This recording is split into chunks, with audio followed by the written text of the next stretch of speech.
Last topic हमने देखा था introduction to Java. Introduction to Java में हमने देखा था जावा की हिस्ट्री, जावा का वोरा रूल जो राइट वंस और रन एनीवेयर है, और जावा की कुछ कैरेक्टरिस्टिक्स जैसे कि सिंपल है, डायनेमिक है, डिस्ट्रीब्यूटेड है, मल्टी थ्रेडेड है, सिक्योर है, रोबस्ट है और ऑब्जेक्ट ओरिएंटेड। तो आज हम लोग देखेंगे object oriented programming with Java, जो उसकी एक कैरेक्टरिस्टिक्स भी है। ठीक है, तो object oriented programming language with Java का कुछ इंट्रोडक्शन पार्ट में हुआ था और मैंने आपको बताया था कि मैं नेक्स्ट वीडियो में उसका डीपली आपको नॉलेज दूंगा। तो आज की वीडियो में मैं आपको समझाऊंगा ऑब्जेक्ट ओरिएंटेड प्रोग्रामिंग विथ जावा के 4 बेसिक्स फंडामेंटल क्या है, उसके यूसेज क्या है और उसके कुछ एग्जांपल्स। तो पहले हम लोग उसका ओवरव्यू या उसकी जो कुछ कैरेक्टरिस्टिक्स है या उसको ऑब्जेक्ट ओरिएंटेड प्रोग्रामिंग ही क्यों कहते हैं वो हम लोग देखें। तो ओवरव्यू में ऐसा है कि ऑब्जेक्ट ओरिएंटेड प्रोग्रामिंग हम लोग क्यों कहते हैं एक प्रोग्रामिंग लैंग्वेज को। तो अगर आप उसका नाम देखोगे तो उसमें ही एक पूरा मीनिंग आपको पता चल जाएगा, ऑब्जेक्ट ओरिएंटेड प्रोग्रामिंग। तो ऑब्जेक्ट से जुड़े रह के जो प्रोग्रामिंग होता है उसको ऑब्जेक्ट ओरिएंटेड प्रोग्रामिंग कहते हैं। ठीक है, तो ऑब्जेक्ट ओरिएंटेड प्रोग्रामिंग में फर्स्ट तो होता है कि ऑब्जेक्ट, तो ऑब्जेक्ट हमको फर्स्ट मेनली फोकस करना रहेगा ऑब्जेक्ट पे, बिकॉज ऑब्जेक्ट के बिना हम लोग प्रोग्रामिंग नहीं कर पाएंगे। दूसरी उसकी है कि वो क्लास से जुड़ा हुआ होता है। तो ऑब्जेक्ट ओरिएंटेड प्रोग्रामिंग के लिए क्लास बहुत ही आवश्यक है, एक कड़ी ही कह सकते हैं कि क्लास के बिना ऑब्जेक्ट को डिफाइन नहीं कर पाएंगे या ऑब्जेक्ट को दर्शा नहीं सकेंगे अपने कोड में। ठीक है, और तीसरा है कि ऑब्जेक्ट ओरिएंटेड प्रोग्रामिंग से हमारा रीयूजेबिलिटी, जो हम लोग वापस से वापस यूज़ करने की जो कैपेबिलिटी होती है या उसकी जो तकनीक होती है वो बढ़ती है ऑब्जेक्ट ओरिएंटेड प्रोग्रामिंग की वजह से। तो ये तीनों फीचर के कारण या इन तीनों मतलब क्वालिटी के कारण ऑब्जेक्ट ओरिएंटेड प्रोग्रामिंग कहा जाता है एक लैंग्वेज को। तो ऑब्जेक्ट ओरिएंटेड प्रोग्रामिंग लैंग्वेज में 4 बेसिक रूल होते हैं या 4 बेसिक फंडामेंटल होते हैं। फर्स्ट होता है एनकैप्सुलेशन, सेकंड होता है एब्स्ट्रैक्शन, थर्ड होता है इनहेरिटेंस और फोर्थ होता है पॉलीमॉर्फिज्म। ये 4 बेसिक होते हैं और दूसरे जो 2-3 हैं जो मैंने नेक्स्ट स्लाइड में आपको बताने जा रहा हूँ वो होते हैं, बट वो एक इंटरलिंक होता है, तो हम लोग बेसिक नहीं कह सकते, वो डिराइव भी कह सकते हैं, इंटरलिंक कह सकते हैं, फंडामेंटल फीचर। बट जो 4 बेसिक फंडामेंटल फीचर है वो एक बार फिर से रिपीट कर देता हूँ, एनकैप्सुलेशन, एब्स्ट्रैक्शन, इनहेरिटेंस और पॉलीमॉर्फिज्म। 3 जो दूसरे हैं जो बेसिक नहीं है बट उसको डिराइव भी कह सकते हैं और इंटरलिंक भी कह सकते हैं, वो है ओवरराइडिंग, पैकेजेस और इंटरफेसेस। ठीक है, तो ये 3 है जो इंटरलिंक है बट हम लोग बेस नहीं कह सकते। सही है, तो फर्स्ट देखेंगे हम लोग एनकैप्सुलेशन। तो जैसे ही आपको अपने स्क्रीन पे दिख रही है एक कैप्सूल है। ठीक है, अभी वो क्या कहना चाहता है वो मैं आपको पहले समझा लेता हूँ। एनकैप्सुलेशन का मतलब क्या है कि आप एक रैप करते हो अपने वेरिएबल्स को और उसकी मेथड्स को। अभी वेरिएबल्स और डेटा मेथड्स या मेथड्स होते क्या है तो मैं वो आपको समझा लेता हूँ। जैसे कि मैंने एक एग्जांपल लिया डॉक्टर। ठीक है, तो डॉक्टर को एक मुझे डिफाइन करना पड़ेगा, तो उसके लिए मैंने ले लिया डॉक्टर एक पर्सन होता है, तो वो पर्सन मेरा वेरिएबल हो गया। बट वो पर्सन करता क्या है एज अ डॉक्टर, डॉक्टर होने के बावजूद वो उसके क्वालिटीज़ क्या है या करता क्या है, तो वो ट्रीटमेंट करता है पेशेंट्स की, वो उसको मेडिसिन प्रिस्क्राइब करता है। तो उसकी मेथड्स हो गई कि डिफरेंट अपने जो भी अलग अलग वर्किंग प्रोसेस है उसको डिफाइन करने के लिए कुछ मेथड बनाता है। ठीक है, तो उसके लिए हम लोग ने मेथड्स एक क्रिएट करनी पड़ती है जो वेरिएबल्स को यूज़ करके एक डिफाइन करता है ऑब्जेक्ट को। तो डॉक्टर एक हो गया क्लास, उसके अंदर मैंने ले लिया पर्सन, ऑब्जेक्ट, और उसके वो मैंने डिफाइन किया अलग अलग मेथड्स के। वो भाई ट्रीट करता है पेशेंट्स को, एक मेथड हो गई। वो ट्रीटमेंट के लिए मेडिसिन प्रिस्क्राइब करता है, वो दूसरी मेथड हो गई। वो बहुत ही हाइजेनिक होता है और उसकी जगह का पूरा मतलब उसका क्लिनिक का ध्यान रखता है, वो कैसे रखता होगा, वो तीसरी मेथड हो गई। ऐसे काफ़ी सारी मेथड आप डिफाइन कर सकते हो वेरिएबल को लेके। ठीक है, तो अभी मैं आपको ऐसे फिगर पे बताना चाहूँ तो कैप्सूल है, जो कैप्सूल आपने देखी होगी, जो अपने बुखार आता है कि अपने को सर्दी खांसी हो जाती है तो हम लोग लेते हैं कैप्सूल्स। वो अलग अलग रंग की आती है, हाफ रेड कलर की होती है, हाफ वाइट कलर की होती है, या वाइस वर्सा, आपने जिससे भी देखा होगा। ठीक है, तो मैंने एक एग्जांपल लिया है, आपकी स्क्रीन पे आपको दिख रहा होगा कैप्सूल का, तो वो रेड और ब्लू है। तो रेड पार्ट को आप वेरिएबल देख लो और ब्लू पार्ट को आप मेथड्स देख लो, ठीक है। तो रेड पार्ट को आपने पर्सन देख लिया, ब्लू पार्ट को आपने उसकी मेथड्स, ट्रीटमेंट करता है पेशेंट को, दवाई में प्रिस्क्राइब करता है वगैरह वगैरह, जो भी आपको मेथड्स अच्छी लगे आप ले सकते हो। उसको कंबाइन करके जो हमने जो टास्क परफॉर्म करते हैं या जो फंक्शनैलिटी अपने परफॉर्म करता है या रिजल्ट अपने जो भी दिखाता है वो व्रैप करके होता है। तो अपने दोनों को कंबाइन कर दिया तो एक कैप्सूल होता है। तो उसके ऐसे मतलब जो क्वालिटी है उससे हमने नाम रखा है एनकैप्सुलेशन। तो बेसिकली एनकैप्सुलेशन में उसको डेटा हेडिंग भी बोलते हैं। डेटा हेडिंग क्यों बोलते हैं? क्योंकि आपने जो वेरिएबल है, जो पर्सन वेरिएबल है, उसको आप प्राइवेट रखोगे। एक्सेस मॉडिफायर पब्लिक, प्राइवेट और प्रोटेक्टेड होता है।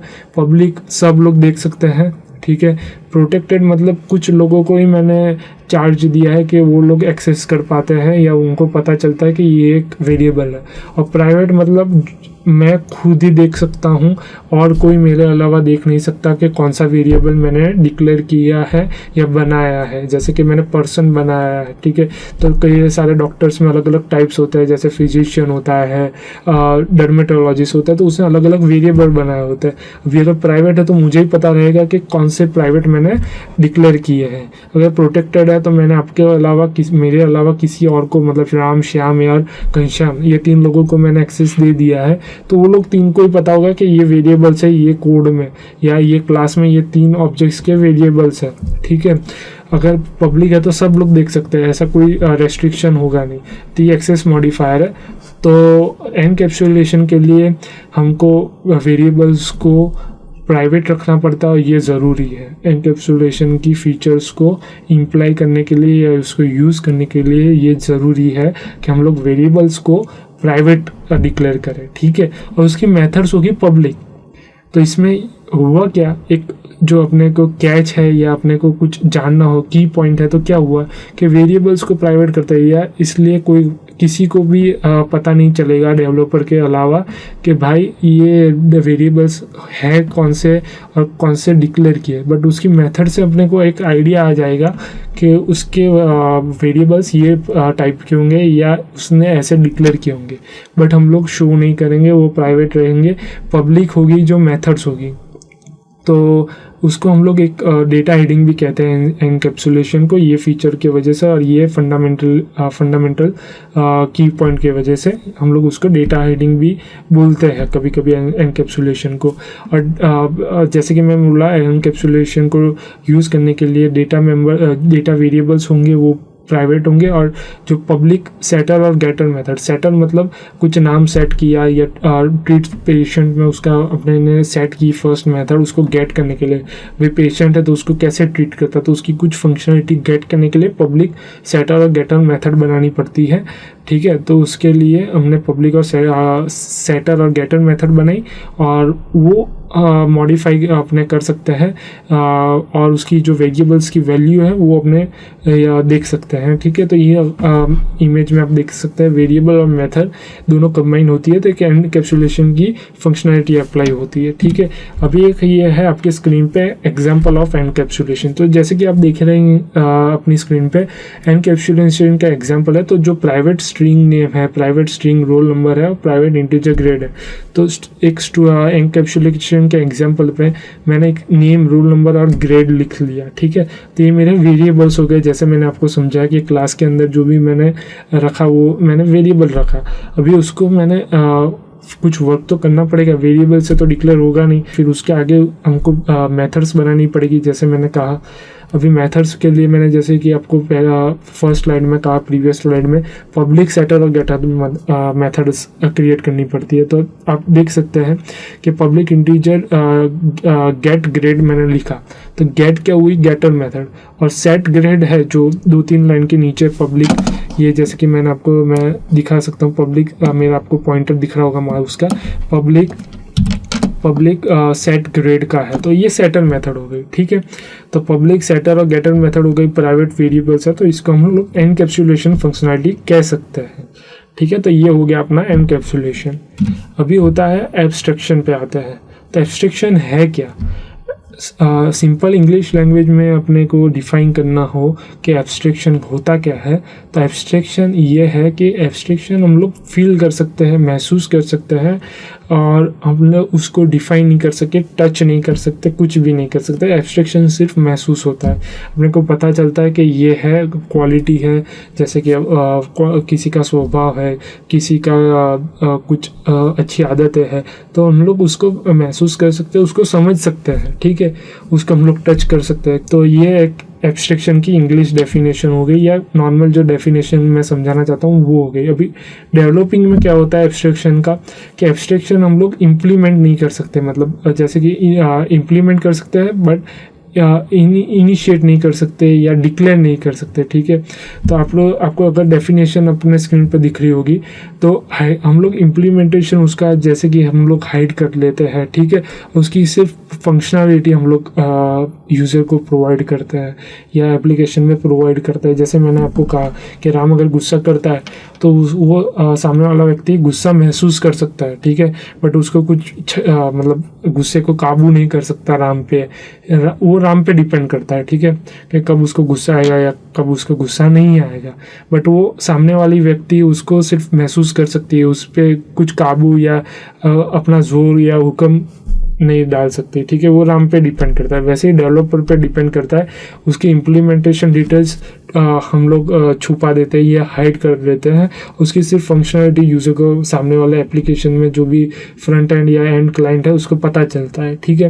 तो जावा का जो एब्स्ट्रैक्शन है वो एब्स्ट्रैक्शन क्लासेस और इंटरफेस से अचीव होता है या उससे हो पाता है पॉसिबल। तो जैसे कि मैंने आपको एक आदमी की पिक्चर दिख रही है, एक छोटे बच्चे की, तो एब्स्ट्रैक्शन में वो स्मार्ट है, कूल, एक्सट्रोवर्ट है, इंटेलिजेंट है, ये 4 क्वालिटीज़ मैंने आपको बताई है, आप महसूस कर सकते हैं या समझ सकते हो, ठीक है, उसको बदल नहीं सकते, वो टोटली ये बच्चे पे डिपेंड है। तो वैसे ही डेवलपर पे डिपेंड होता है कि वो एब्स्ट्रैक्शन क्लास को कैसे यूज़ करें। इम्प्लीमेंटेशन डिटेल्स और सब डिटेल्स हाइड होती है, सिर्फ फंक्शनलिटी ही यूज़र को प्रोवाइड करते हैं, ठीक है। तो ये हुआ एब्स्ट्रैक्शन की डेफिनेशन और उसकी समझ। अभी उसकी की पॉइंट्स देखते हैं। तो एक क्लास होता है तो एब्स्ट्रैक्ट कीवर्ड से डिक्लेयर होता है, ठीक है, और एब्स्ट्रैक्ट कोई भी क्लास हम लोग एब्स्ट्रैक्ट तब बोलते हैं जबकि एटलीस्ट वन मतलब एक या एक से ज़्यादा उसकी मेथड्स होती है, वो क्लास में एब्स्ट्रैक्ट मेथड्स होती है। और एब्स्ट्रैक्ट मेथड हम किसको कहते हैं कि पब्लिक वॉइड गेट के बिना की जो होती है, ठीक है, वो बॉडी पब्लिक वॉइड बिना की जो गेट पब्लिक वॉइड गेट बिना की जो बॉडी होती है उसको हम लोग एब्स्ट्रैक्ट मेथड कहते हैं। और एक मतलब एटलीस्ट वन मेथड तो होनी ही चाहिए एब्स्ट्रैक्ट क्लास को डिक्लेयर करने के लिए। अगर वो एब्स्ट्रैक्ट क्लास को डिक्लेयर करने में अगर कोई भी एब्स्ट्रैक्ट मेथड नहीं होगी तो हम लोग डिक्लेयर नहीं कर सकते, ठीक है।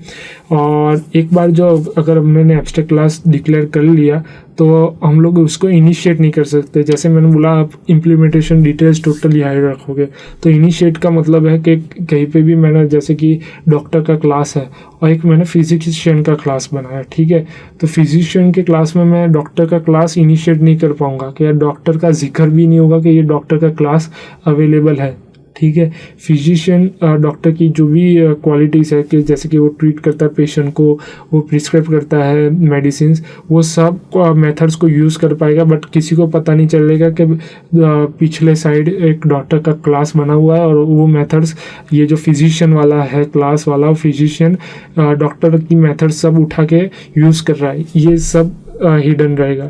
सिर्फ आपको फंक्शनलिटी परफॉर्म हुई दिखी एब्स्ट्रैक्शन से, ठीक है। तो ये हुआ 4th पॉइंट। 5th पॉइंट में है कि एब्स्ट्रैक्ट क्लास को आप अगर इनहेरिट करना हो तो उसकी जो भी इम्प्लीमेंटेशन है वो एब्स्ट्रैक्ट मेथड से होगी, जैसे मैंने आपको बताया, ठीक है। और अगर आप एब्स्ट्रैक्ट क्लास को कोई पे भी फंक्शनलिटी यूज़ करते हो या इम्प्लीमेंटेशन करते हो उसकी मेथड्स की, तो ये कंपलसरी रहेगा कि आप उसकी सब मेथड्स को आपको इम्प्लीमेंट करना पड़े, ठीक है। मतलब वो सब एब्स्ट्रैक्ट मेथड्स आपको इम्प्लीमेंटेशन प्रोवाइड करना पड़ेगा जिस क्लास में आप यूज़ करते हो एब्स्ट्रैक्ट क्लास की मेथड्स, ठीक है। तो ये सब की पॉइंट्स हो गए। अभी उसका एग्जाम्पल देख लीजिए। पब्लिक स्टूडेंट है, ठीक है, तो उसके अंदर ये पब्लिक डबल कंप्यूट मार्क्स है, वो एब्स्ट्रैक्ट मेथड है। तो मैंने जैसे कहा है कि एक एटलीस्ट एक तो होनी चाहिए एब्स्ट्रैक्ट मेथड एब्स्ट्रैक्ट क्लास को डिफाइन करने के लिए। तो एक ये हो गई, और जैसे भी जितनी भी उसकी मेथड्स हो गई एब्स्ट्रैक्ट क्लास की, वो हम लोग डिफाइन कर सकेंगे, मतलब उसको यूज़ कर पाएंगे जहाँ पे भी हम लोग एब्स्ट्रैक्ट क्लास यूज़ कर रहे हैं अपने सब क्लासेस में। जैसे कि मैंने आपको बताया फिजिशियन एक सब क्लास है और डॉक्टर एक एब्स्ट्रैक्ट क्लास अपने ने बनाया है, तो उसकी जो भी मेथड्स है वो हम लोग यूज़ कर सकते हैं सारी की सारी फिजिशियन में। तो ये हो गया एक एब्स्ट्रैक्शन का। अभी इनहेरिटेंस, ठीक है, जो थर्ड क्वालिटी है, थर्ड फंडामेंटल फीचर है ऑब्जेक्ट ओरिएंटेड प्रोग्रामिंग का, वो इनहेरिटेंस है। इनहेरिटेंस नाम में ही आपको पता चलेगा, आप डेली टू डेली ये वर्ड यूज़ करते हो अपने फैमिली को, फैमिली मेम्बर्स को डिफाइन करने के, भाई ये जो आपका भाई है उसका गुस्सा आपके पापा में से आया, या कुछ को अच्छी क्वालिटीज़ है, जैसे कि कुछ कुकिंग स्किल्स आपकी सिस्टर की अच्छी है, तो आप बताओगे कि मम्मी के वजह से ये अच्छी कुक बन पाई है, या उसकी इनहेरिडिटरी ऐसी है कि वो अच्छी कुक बन पाई है, तो वगैरह वगैरह डेली टू डेली यूज़ में लाइफ में या आप वर्ड यूज़ करते हो हेरिडिटरी का, ठीक है। तो हेरिडिटरी मतलब इनहेरिटेंस, कि आपको कुछ क्वालिटी मिली है आपके एंसेस्टर्स में से, ठीक है। तो ये इनहेरिटेंस वो अभी हम कोडिंग लैंग्वेज में कैसे समझेंगे, ठीक है। तो जैसे कि आपको मैंने दिखाया है एक एग्जांपल, एक ओल्ड मैन है, उसकी क्वालिटीज़ और नेचर उसके सन में आया। अभी सन ने कुछ एक्सपर्टाइज भी डेवलप की और वो सब इनहेरिट किया उसके सन में, तो क्वालिटीज़ नेचर तो ऑलरेडी उसके पास थी उसके पापा में से, अभी उसके सन के लिए उसने एक्सपर्टाइज डेवलप की और एक्सपर्टाइज उसके सन में ही। तो वैसे ही वैसे अपने इनहेरिटेंस में भी कोडिंग में ऐसा होता है कि बेस क्लास में कुछ मेथड्स है, 2-3 मेथड्स है, जैसे कि डॉक्टर मेरा बेस क्लास है, ठीक है। तो doctor may treat a patient है, prescribe a medicine to patient है, बट अभी मेरा सब क्लास हुआ, जैसे कि फिजिशियन मेरा सब क्लास हुआ, और उसको कुछ बेस जो मेथड्स हैं जैसे कि ट्रीटमेंट टू पेशेंट और प्रिस्क्राइब मेडिसिन, वो सब में सेम रहेगी, बट अलग अलग क्लासेस में, जैसे कि फिजिशियन की कुछ वर्किंग प्रोसेस अलग रहेगी, डर्मेटोलॉजिस्ट की कुछ वर्किंग प्रोसेस अलग रहेगी, तो उसमें हम लोग ऐड कर सकते हैं। बट बेस जो मेरी जो है, ठीक है, जो भी मेथड्स हैं वो ट्रीटमेंट टू पेशेंट और प्रिस्क्राइब मेडिसिन टू पेशेंट, ये तो सेम रहेगी। तो मैं वापस क्यों बनाऊँ दूसरे क्लासेस, या डिक्लेयर क्यों करूँ अलग अलग क्लासेस में? मैंने एक कॉमन क्लास बना दिया, ठीक है, और कॉमन क्लास से मैंने वो इनहेरिट करवा लिया अपने बेस क्लासेस में। तो हम लोग जैसे कि आपने अभी देखा होगा मेरी स्क्रीन पे, मैंने कुछ हाईलाइट्स पॉइंट किए, derive classes, child classes, base classes, parent classes, ठीक है। तो वो मैं बोल रहा हूँ और आप स्क्रीन पर अगर आपको मार्क कर पाओ, मैंने हाईलाइट भी किया हुआ है। तो इनहेरिटेंस में जो भी मेथड्स और फील्ड्स हैं हम लोग वो बेस क्लासेस में से लेकर अपने सब क्लासेस में यूज़ कर लेते हैं। तो इनहेरिटेंस की फंडामेंटल में हम लोग देखने जाएं तो सब क्लासेस और सुपर क्लासेस होते हैं। सुपर क्लासेस मतलब ओल्ड मैन, ठीक है, वो बेस है या पेरेंट क्लास हुआ। सब क्लासेस मतलब ये यंग मैन और चाइल्ड, उसका वो सब क्लासेस हुआ। तो सब क्लासेस को हम लोग बोलते हैं डिराइव क्लासेस, चाइल्ड क्लासेस, और सुपर क्लासेस को बोलते हैं बेस क्लास, पेरेंट क्लास, ठीक है। और वो मेथड्स भी एक्वायर कर सकते हैं, फील्ड भी एक्वायर कर सकते हैं ओल्ड मैन में से, ठीक है। तो उसके कुछ ओल्ड मैन के फीचर्स, जो फेशियल फीचर्स होते हैं, वो यंग मैन में आए होंगे, मतलब उसके बेटे में आए होंगे, और उसके बेटे के फीचर्स उसके ग्रैंडसन, मतलब जो ये छोटा बच्चा है उसमें आए होंगे। तो ये सब हुआ मेथड्स और फील्ड्स, ठीक है। तो इनहेरिटेंस का ऐसा होता है कि कुछ क्वालिटीज़ हमने जो बेस क्लास में होती है, पेरेंट क्लास में होती है, वो कॉमन रहती है। तो हम लोग एक पेरेंट क्लास यूज़ कर लेते हैं, उसके 3 बच्चे हैं। फिजिशियन, जैसे कि डॉक्टर एक बेस क्लास है, उसके 3 बच्चे हैं, फिजिशियन, डर्मेटोलॉजिस्ट और सर्जन। तो वो ट्रीटमेंट तो करेंगे पेशेंट की, तो वो मैंने मेथड डॉक्टर में बना दी। वो प्रिस्क्राइब भी करेंगे मेडिसिन, तो वो मेथड भी मैंने डॉक्टर क्लास में बना दी। अभी फिजिशियन की कुछ वर्किंग प्रोसेस या ट्रीटमेंट करने का तरीका अलग होता है, ठीक है। तो प्रोसेस टू ट्रीट वो अलग रहेगा, उसमें सब में अलग अलग रहेगा। तो मैं वो कॉमन में नहीं रखूँगा, वो डर्मेटोलॉजिस्ट की अलग होती है, वो उसमें डिफाइन कर लूँगा, सर्जन की अलग होती है तो उसमें डिफाइन कर लूँगा। तो वैसे ही इनहेरिटेंस में मैंने जैसे कि समझाया, जो बेस क्वालिटीज़ होती है जो इनहेरिट होके आती है, उसके वजह से ही ये फंक्शनलिटी अपने को यूज़ करनी है, तो हम लोग इनहेरिटेंस यूज़ कर सकते हैं। इनहेरिटेंस का टाइप जैसे मैंने डॉक्टर का बताया आपको, public class doctor, public class dermatologist, public class surgeon, public class physician. तो जैसे ही मैंने आपको समझाया, आप अभी खुद जज और आइडेंटिफाई कर सकेंगे कि बेस क्लास कौन सा है, सुपर क्लास कौन सा है। तो मैं आपको अगर बताना चाहूँ तो बेस क्लास हमारा होगा डॉक्टर, डॉक्टर के अलावा जो 3 सब क्लासेस है या डिराइव क्लासेस है वो डर्मेटोलॉजिस्ट, सर्जन और फिजिशियन। और एक मेन की पॉइंट है कि अगर आपको इनहेरिटेंस को अप्लाई करना है अपने कोड में तो एक्सटेंड्स कीवर्ड रहेगा। एक्सटेंड्स कीवर्ड के अलावा या उसके बिना आप लोग इनहेरिटेंस की फंक्शनैलिटी यूज़ नहीं कर पाओगे, ठीक है। तो जैसे ही आपकी स्क्रीन पे दिख रहा है, dermatologist x tends doctor, surgeon x tends doctor, physician x tends doctor, ठीक है। तो ये एक्सटेंड्स कीवर्ड हम लोग डिपिक्ट करते हैं या उससे हमको पता चलता है कि ये कोड में इनहेरिटेंस की प्रॉपर्टी यूज़ हो रही है। इस वीडियो में अगर आपको कुछ ना पता चला हो, कुछ भी क्वेरीज हो, कुछ भी कंसर्न्स हो या कुछ भी क्वेश्चंस हो, तो हमको लिख के भेजिए forums.learn1.com के कमेंट सेक्शन में। हम पूरा ट्राई करेंगे कि आपके जो भी क्वेश्चंस, कंसर्न्स या क्वेरीज है उसका आपको सेटिस्फैक्ट्री आंसर मिल जाए। फ्रेंड्स, अभी के लिए हम लोग यहाँ तक रखते हैं, तो यहाँ पे हम लोग स्टॉप कर देंगे और इसके आगे का हम लोग नेक्स्ट वीडियो में देखेंगे।